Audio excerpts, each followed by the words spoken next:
Olá, seja muito bem-vindo a esse podcast onde aqui do meu lado está a maior autoridade de seguros do Brasil, João, e diretamente de Miami, o nosso amigo Renato vai falar como que é a questão imobiliária nos Estados Unidos. Será que lá tem os capião, João?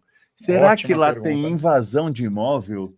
Será que lá os imóveis são tão enrolados? Será que nós brasileiros podemos comprar imóvel lá? Esse será um dos temas aqui que vamos abordar agora. Vou passar a palavra para o meu amigo, irmão João.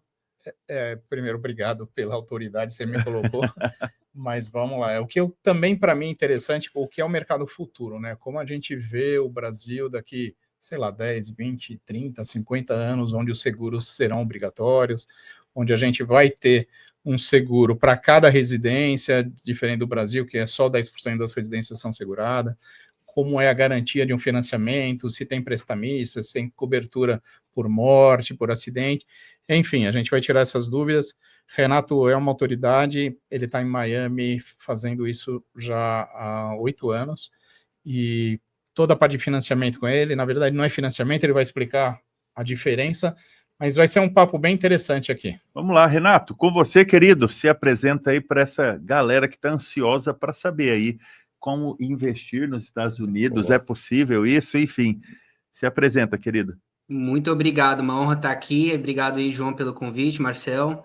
E vamos compartilhar aí um pouco sobre o mercado imobiliário aqui nos Estados Unidos, que tem muita oportunidade, né? Principalmente aí nos últimos anos, com a questão do dólar, né? Essa volatilidade da moeda. O dólar, todo mundo sabe que é uma moeda muito forte, né? Então, casada com o mercado imobiliário, onde tem, né, vários tipos de renda, enfim. Muitos brasileiros, né, vêm investindo aqui há muitos anos. A gente vê um fluxo muito interessante de pessoas que não, às vezes, se mudam para cá, né, compram uma residência e financiam com a gente também, ou pessoas que, né, moram no Brasil, têm a vida no Brasil, mas querem pegar um pedacinho aí do patrimônio deles e investir aqui. Então, estou animado aí com esse papo nosso aí. Primeiro explica qual a diferença em financiamento, leasing, esse mortgage, o que é isso para a gente começar entendendo. Bom, então, a gente faz a parte do financiamento imobiliário, né? A gente trabalha, contar um pouquinho da nossa empresa, né? A gente é uma empresa familiar.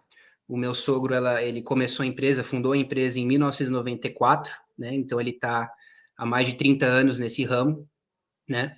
Então, a gente já executou aí mais de 8 bilhões de dólares, né, em financiamentos. Então, a gente participa desde o momento que o financiamento não começou, né, ou seja, uma pré-aprovação, onde a pessoa vem, conversa com a gente, quer entender se ela, né, o poder de compra dela, se é possível, se ela tem crédito para isso, se não tem, o que precisa fazer. A gente dá toda essa assistência, né, essa orientação do que essa pessoa pode comprar e como ajudar ela a chegar em um estágio onde ela pode comprar.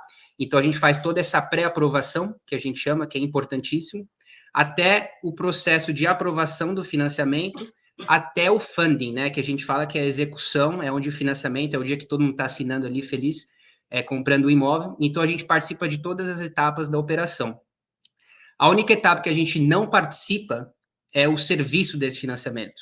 Ou seja, 100% dos nossos financiamentos são vendidos para bancos parceiros e eles vão fazer essa coleta dos juros por 30 anos, se essa pessoa ficar com financiamento por 30 anos. Muita gente quita, refinancia, enfim. Ninguém nunca fica com financiamento por Renato, 30 anos aqui. o que eu acho curioso, que eu já ouvi você falar, é sobre o score. Como é que um americano comum está endividado? Quantos cartões esse cara tem? Como é que se ganha score?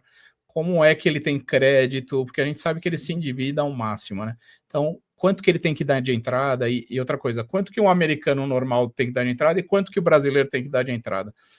E outra coisa, gastar todo mês o cartão no limite, isso dá um score para o cara ou não é essa lógica que a gente acha? Ótima pergunta. É impressionante o nível de endividamento que eu vejo, né, dos americanos, ou, né, pessoas residentes, não necessariamente só americanos, porque é muito fácil conseguir crédito aqui.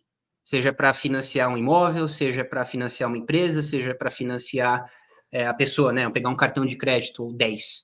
É muito fácil o acesso ao crédito. Então, eu vejo, né, todo mundo que aplica com a gente vai puxar o crédito e ver a vida da pessoa. A gente pega a vida da pessoa e vira de cabeça para baixo, né? Então, é muito fácil fazer essa análise. Não ajuda, pelo contrário, não ajuda você esticar ao máximo, usar o máximo do limite que você tem, né? Aqui, as empresas de crédito, né, que dão o crédito para a pessoa, basicamente são 3 empresas, mas os melhores créditos são aqueles créditos onde a pessoa usa o menos possível do limite. Então, esse é um erro muito comum que eu vejo as pessoas aqui cometerem.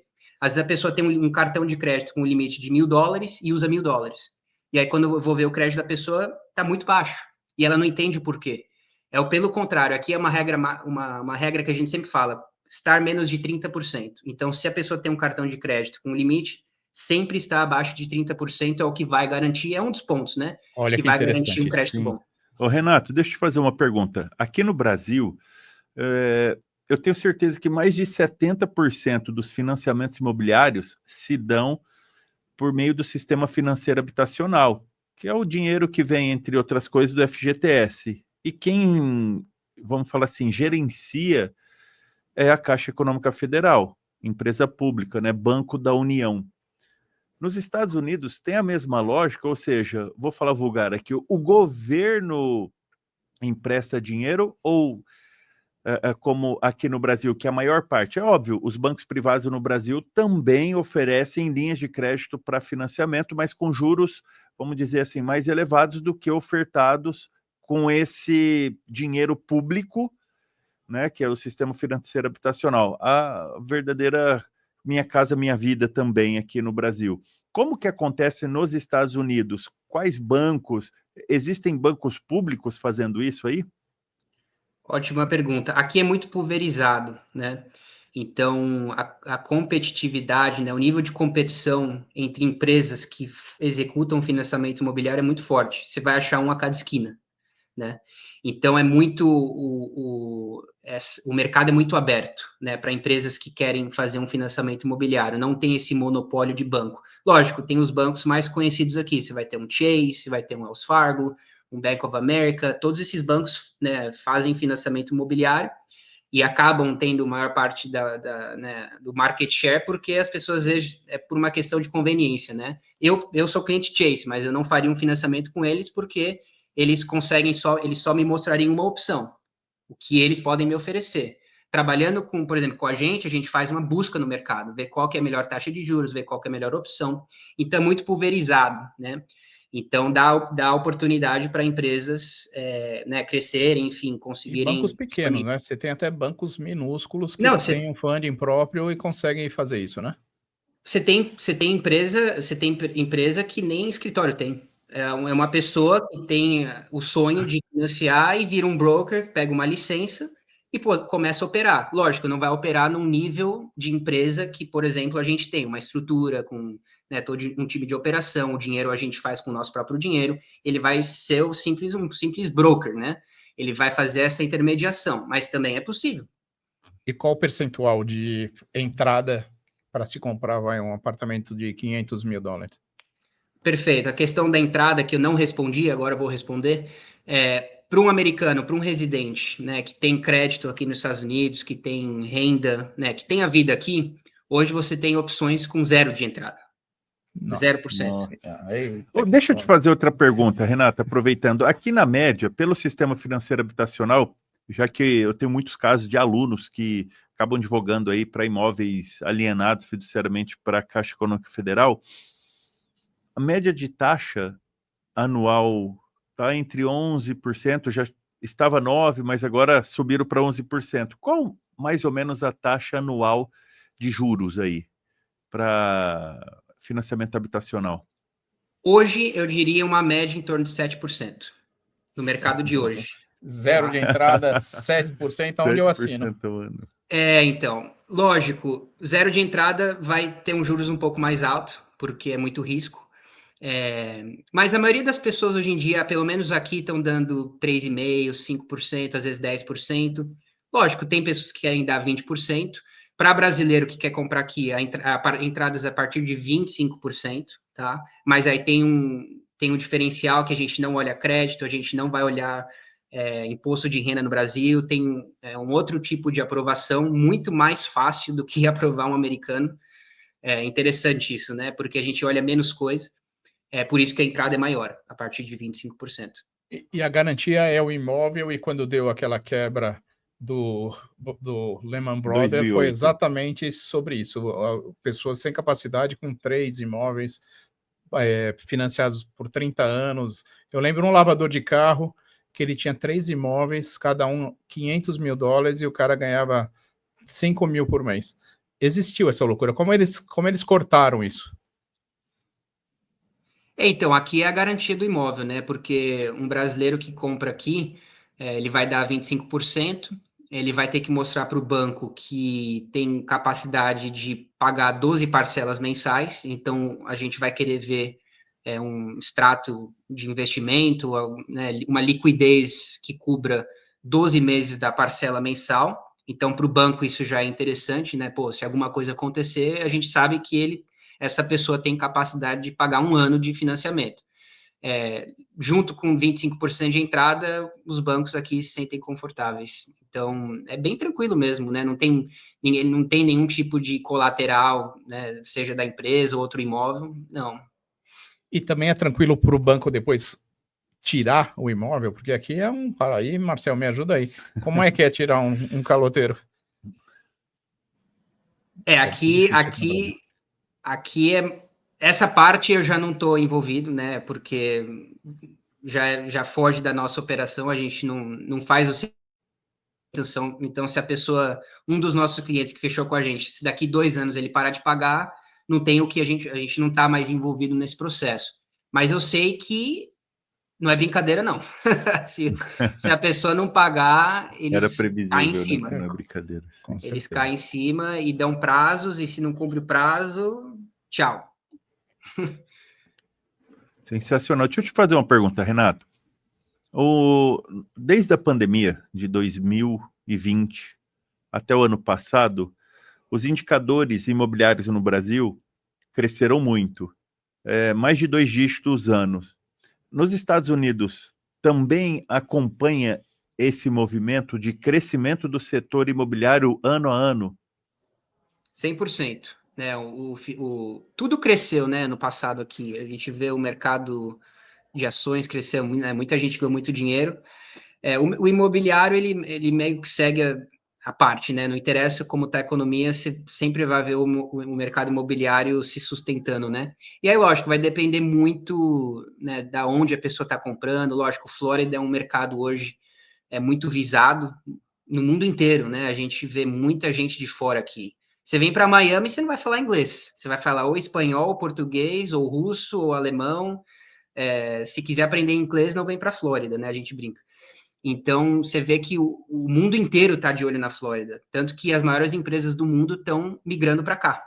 Né? É um governo muito mais capitalista, né? Aberto, de mercado aberto, então tem muito foco aqui. Então, lógico, você vai ver uma valorização imobiliária absurda aqui, comparada, né, com algum outro estado que não tenha tanta demanda, né?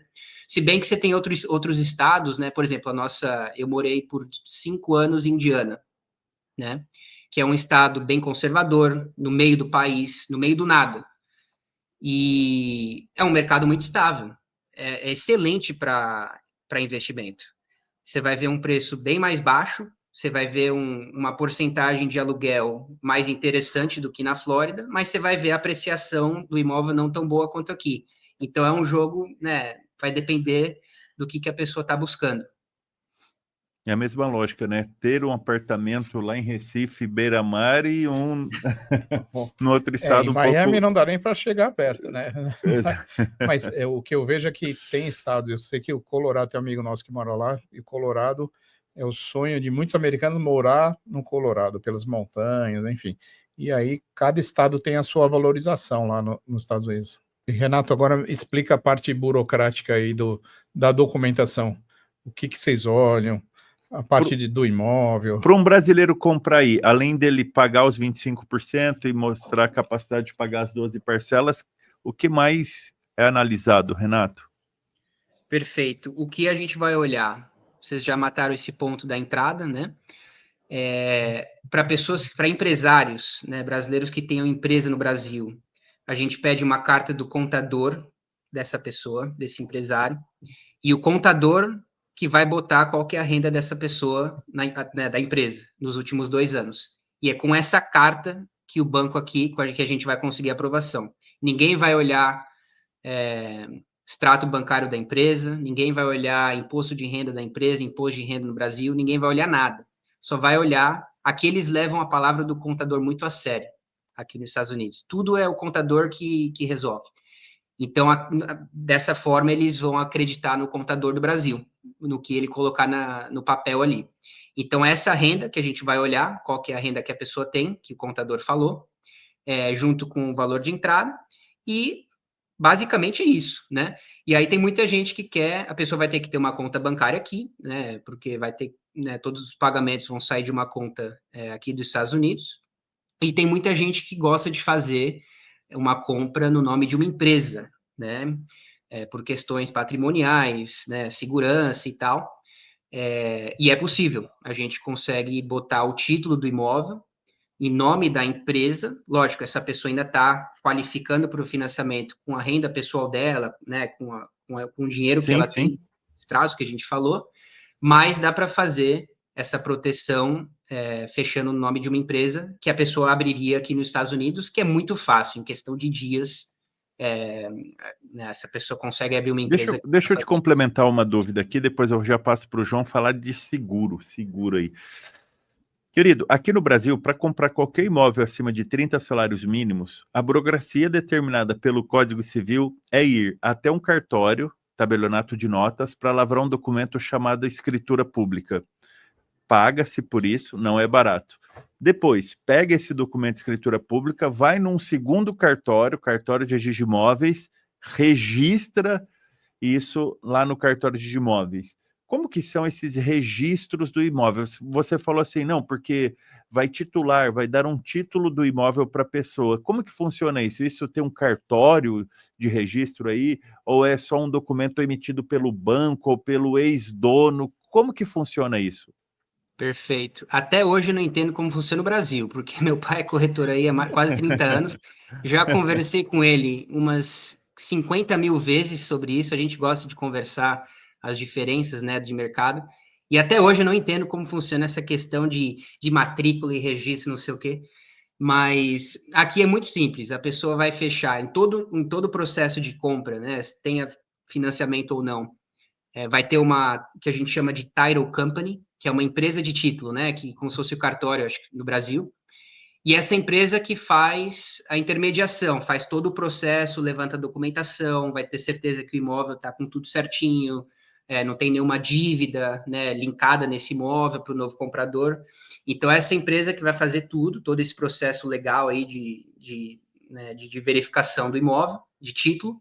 E essa própria empresa, após o fechamento, depois que todo mundo assinou, ela que vai fazer o registro com o condado, né, que a gente chama aqui é por condado, né? Então, essa empresa que faz esse registro leva umas 2 semanas, leva um tempinho, e a partir daí acabou. É bem simples, está registrado. Tá, e essa empresa é privada, pública? Porque o condado, eu entendi, ele né, é um órgão governamental que aí cadastra o imóvel, vamos chamar assim. Mas essa empresa que você se refere tem várias? É uma empresa privada? Privada. É uma empresa privada, inclusive um dos nossos braços, a gente tem uma empresa dessa, não fica na Flórida, fica em Indiana, mas é uma empresa privada, faz todo esse processo, e uma coisa interessante... Que seria due diligência aqui no Brasil, analisar os riscos da compra e venda, se o imóvel tem débitos ou não, se o vendedor não quer fugir dos credores desfazendo do imóvel, seria a mesma lógica, Renato? Isso, exatamente. E toda empresa, que a gente chama, toda title company, porque a pessoa pode falar, pô, mas como que eu vou ter segurança que é uma empresa séria, né? Primeiro que, lógico, é importante trabalhar com uma empresa que alguém recomendou, né? Seja um banco, um corretor, né? Uma empresa que tenha histórico, né? Eu não confiaria em qualquer uma. E toda empresa, toda title company, quando faz esse processo, ela vai gerar uma apólice de seguro do título do imóvel para essa pessoa, Olha para esse aí, comprador. ó o Não sei no seguro, Brasil ó, se que é tem isso, obrigatório. né? Então, lógico, é uma coisa, quando tem um financiamento envolvido, é obrigatório. Se a pessoa está pagando, né, cash, né, dinheiro, à vista, aí a pessoa pode optar por comprar essa apólice de seguro ou não. Mas eu acho que seria um risco desnecessário não comprar essa apólice, porque é um custo muito baixo em termos de porcentagem do investimento e assegura tudo o que aconteceu no passado até aquele dia. Ou seja, se daqui 5 anos vier uma empresa e falar, olha, o antigo dono desse imóvel tinha uma dívida com a gente agora vai coletar de você, $50 mil, tá aqui a prova que essa pessoa tinha esse imóvel e a gente tem uma dívida linkada, né, nesse imóvel. Essa Entendi. pessoa fala, calma aí, eu tenho minha Renato, pólice Renato, e só para entender, protege ela. então, esse seguro é contra qualquer coisa passada, Isso, qualquer passivo que ficou no meio do caminho, se ele tem o imóvel há 20 anos, se alguém tem alguma dívida com aquela pessoa, então é só sobre coisas passadas, não é sobre o valor do imóvel, nada disso, é garantia de que o imóvel está limpo. exatamente, exatamente. E quem faz essa apólice é a Title Company, né? Então, são duas apólices, uma para o comprador, que está comprando esse imóvel, que vai estar, né, vai ficar tranquilo, porque se alguma coisa aparecer do que aconteceu daquele dia para trás, ele está protegido, e outra apólice é para o banco, para o nosso lado. O banco também tem uma apólice que, se alguma coisa aconteceu, o banco tem o direito de ser quitado primeiro. A gente chama de Entendi. first lien holder, né? Então, o banco está fazendo um empréstimo, né? De acordo com o título, estava tudo limpo, então, quem deve para o banco vai ser o primeiro a receber, na hora de quitar esse imóvel, na hora da venda. O banco vai receber o saldo devedor. Agora, se aparecer alguma coisa no futuro, de algum problema que a Title Company não achou na hora dessa busca, essa apólice protege o banco. Entendi. Então é uma segurança dessa Tyrocamp também para ela não ter, se ela ter passado alguma coisa, é uma responsabilidade civil que ela tem, que se passou alguma coisa na análise, ela se segura nessa apólice. Exatamente. Entendi. Isso é um RC para gente. Só para finalizar essa etapa de compra, e a gente fala um pouco de seguro que é bastante importante, tem tudo a ver, não existe esse seguro no Brasil. A gente que tem que fazer essa análise. Quando você vai registrar o título aí, Renato, no condado, o condado cobra alguma taxa, emolumentos, impostos de transmissão? Tem aqui na Flórida, varia de estado para estado, tá? Em Indiana, por exemplo, não tem esse custo de transferência de título ou custo de registro do financiamento. Na Indiana não tem esse tipo de custo, só tem o custo de registro do título, né? Acho que é da escritura que se fala, né? E aí, Exato. esse custo é muito barato, né? Coisa de $50, talvez até menos. Eita, Nem vou te falar os aumentar. valores aqui, Renato. Aqui é o ITBI esse, né? É o ITBI e o registro. O E no registro hoje Brasil é tá quanto? Quanto que fica no Brasil? Quanto que é? varia de estado para estado, mas vou te dizer assim, e em relação ao valor do imóvel. Vamos pegar aqui um imóvel de $500 mil, igual o João falou, aqui vai estar em torno de R$3 milhões. Entre registro e escritura, pode colocar aí uns R$70 mil, que daria mais ou menos uns $11 mil, $12 mil. Meu Deus, olha a Paulada. diferença. Uma paulada. Isso eu não estou falando do ITBI, o imposto de transmissão, estou falando do registro. Tá? Igual você falou que alguns condados cobram registro $50. Aqui, tanto a escritura quanto o registro da escritura na matrícula, no imóvel de R$3 milhões, você pode colocar fácil 80 mil, 70 mil reais, Nossa. dependendo do estado. Agora, na Flórida tem uns custos um pouco mais altos. Por exemplo, você tem um custo de registro da transferência do título, que normalmente é sempre pago pelo vendedor do imóvel, que é 0,7% da venda. Ah, tá. Pelo vendedor. E aí, isso, pelo vendedor. E aí, o comprador, se ele está fazendo financiamento, vai ter um custo de transferência, um custo de registro de mais ou menos 0,55%. Tá. Então, é um pouco mais alto na Flórida. Mas Por o exemplo, porquê disso? existe. Só para complementar, na Flórida não existe imposto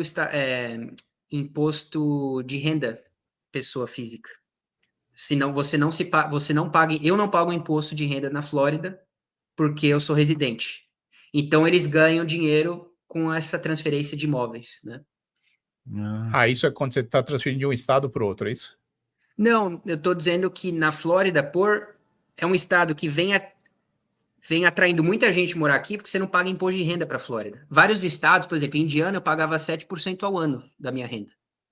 Caramba. Então, a pessoa economiza uma grana muito alta, simplesmente só morando na Flórida. Você já economiza esse imposto de renda. Então, a Flórida, por não cobrar imposto de renda, meio que recupera, né? Na verdade, não recupera, ganha muito mais com essas transferências de imóveis. Né? Outra coisa que eu vejo aqui, os cursos do Marcel, e eu vejo ele falando de imóveis, de posse, de... Como é que é aquela tua frase? Não é? O cara não invade, ele toma conta, né? Passa a cuidar. Passa a cuidar. Existe isso aí, tipo, alguém passou a cuidar de um terreno que não é dele, passou 10 anos e de repente ele fala assim, agora eu vou vender esse terreno para alguém. Isso não existe aí, né? Não existe nenhum terreno sem matrícula, algum fantasma assim que nunca ninguém teve dono.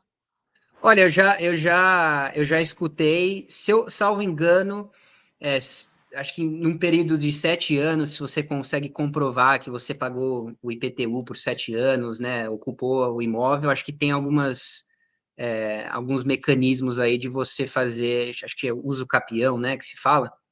Isso. Então tem aqui sim, mas não, assim, não conheço muito profundamente, não é algo que eu Você me ouviu deparei. falar um dia, né? Aqui é bem comum. Não é algo que eu... Incrível. Não, porque a gente lida com imóveis que já estão, né, tá tudo certinho, é uma venda, né, a gente não tá envolvido em processos onde não tem o título, enfim. Renato, agora de seguro. Depois que ele conseguiu o financiamento, o banco exige um seguro dele que é quitado com morte, que é quitado com invalidez. Ele é obrigatório. Todo financiamento é atrelado a um seguro, né? Aqui não. Aqui você não precisa ter um seguro de vida. Ninguém exige isso, o banco não vai exigir. O único seguro que os bancos aqui exigem é o seguro do imóvel, né? Ele vai querer ter certeza que esse imóvel tem um seguro. Agora, pessoa física, né? Eu sei que aí você tem um negócio onde, né, se alguma coisa acontece, o próprio seguro quita o financiamento, né? Aqui não tem isso. Essa era Por a isso que próxima pergunta que chama prestamista aqui, que a morte, ela liquida a dívida. Então, aí a morte, ela passa para os herdeiros, é isso? Isso, passa para os herdeiros, então o herdeiro ou tem que refinanciar o imóvel no nome dele, né, e transferir o Ou tem título que... da pessoa para o nome dele, ou vender o imóvel e quitar o financiamento. Não tem nenhum tipo de seguro obrigatório que os bancos vão exigir, né? E por isso que a gente fala que é importante conversar com um agente de seguro para entender algum mecanismo, seja através de um seguro de vida, alguma coisa, caso alguma coisa aconteça, essa pessoa não tem essa dor de cabeça, né, de ter um financiamento. vocês fazem esse aconselhamento, né?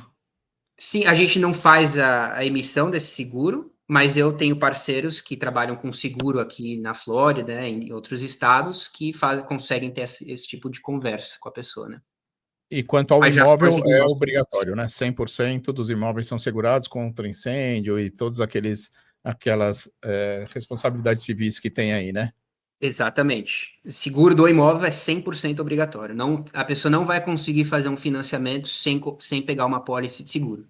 Se ela fizer sem financiamento, é opcional. Ela pode querer ter o risco, agora com financiamento vai ter que ter um seguro. E agora me fala, você que morou lá em Indiana, que é neve, é verdade aquilo que a gente escuta, que se alguém tropeçar na tua porta pela neve ou pelo degrau e você processar, o dono da casa tá lascado e vai ter que pagar. E aí o seguro tem essa cobertura. E ele tem que deixar sempre a calçada dele limpa de neve e limpa de terra, de mato, de tudo isso. Isso é de fato verdade? Olha, eu não sei te dizer não. Eu sei que aqui é o país do processo, né? Aqui você processa qualquer um muito facilmente, mas assim, um dos motivos que, por exemplo, você tem um imóvel para alugar, né, um imóvel de investimento. Por isso que é importante colocar em nome de uma empresa. Se a pessoa te processar, vai processar essa empresa ao invés de processar você, pessoa física. Né? Então, um dos motivos para ter esse imóvel em nome de uma empresa é justamente né, para se proteger juridicamente de um processo. Muito bom, mas isso de fato é verdade, essa questão da neve. Isso eu soube lá no Colorado. E aí eu falava, pô, tem neve para todo lado, por que que não tem na calçada? Aí eles falavam, porque a gente é obrigado a jogar sal e manter limpo, porque o pedestre tem que passar e não pode escorregar. Se escorregar, é processo. E aí processa, nesse caso, possivelmente o governo, né? Imóvel, Porque, ou, não sei, aí vai depender de onde, se a calçada, né, pertence ao dono do imóvel ou não. É o dono do imóvel. O dono do imóvel, porque aí tem aquela faixa que é de cimento, aí de um lado é mato, né? É grama, né? Então essa faixa de cimento tem que estar sempre limpa. Aqui o que você puder fazer para evitar problema, evitar processo, é aconselhável, porque aqui qualquer um processa, se olhou feio para alguém, ele já processa. Ô, Renato, aqui em podcast a gente pode fazer achismo, tá? Vou te fazer uma pergunta polêmica e podcast tem essa função também. Eleição do Trump, posse dele, o que que isso representa para, vamos falar assim, o imobiliário aí dos Estados Unidos? Olha, eu venho escutando multimilionário, muito com o imobiliário, né? Não, só para complementar, esse apartamento que ele está aí é um Trump. E é um dos mais bonitos de Miami. Não, tá todo mundo animado aqui, tá todo mundo animado, principalmente o mercado imobiliário, tá todo mundo muito confiante aí que vai, né, a gente vai ter um ano muito bom, por diversos motivos, né, a questão política, aí eu já deixo até quem entende analisar, mas realmente eu acho que a gente vai colher frutos bons aí dessa economia do Trump. Ele vem do mercado imobiliário, né, o que ele fez a vida toda, e eu acho que ele vai ajudar aí o mercado com certeza. Eu acho que muita coisa boa vai vir por causa dele.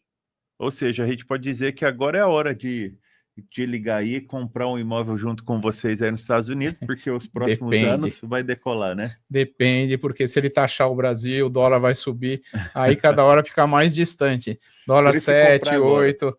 Exatamente, tem dois lados. Um lado é que vai ter esse boom, mas o outro lado é a desvalorização do real, que já foi a moeda mais valorizada do último ano, né? Foi. Aqui é uma questão de confiança, né? Quando os investidores têm confiança, mais dinheiro entra, né?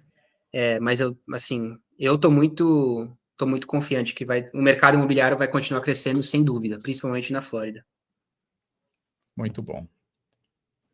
É isso. É isso. Eu agradeço o Renato aí. Foi um prazer conhecê-lo virtualmente. Espero em breve aí, ou você vindo para cá, ou eventualmente a gente passeando aí. Se você estivesse num local de neve, era bem provável que esse ano eu e o João iria encontrá-lo pessoalmente. Um prazer, Renato. Obrigado aí pelas informações e conta com a gente aqui no Brasil, tá bom? Renato, obrigado. Viu? Muito parceiro nosso e a gente vai se encontrar. Outro dia a gente se encontrou em Nova York. Vamos ver se a gente se encontra em outro lugar agora. Com certeza. Só queria dizer, muito obrigado aí pelo convite. O João é uma pessoa muito especial para mim. Ele que me deu a primeira raquete de tênis. Nunca vou esquecer disso. De falar.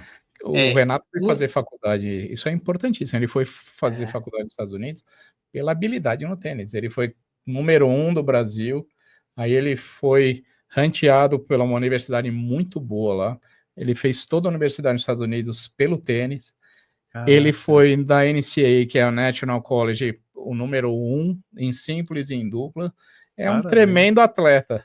Parabéns, querido. Muito obrigado. Eu dei a primeira raquete para ele de tênis, eu incentivei ele desde o início nisso. Tudo que eu conquistei, veio conquistando, foi por causa do tênis, que me abriu as portas aí para poder vir para cá, para estudar e depois trabalhar. Então, muito agradecido aí, e o esporte traz oportunidades. Obrigado, gente. Parabéns, obrigado. Renato. Um abraço, querido.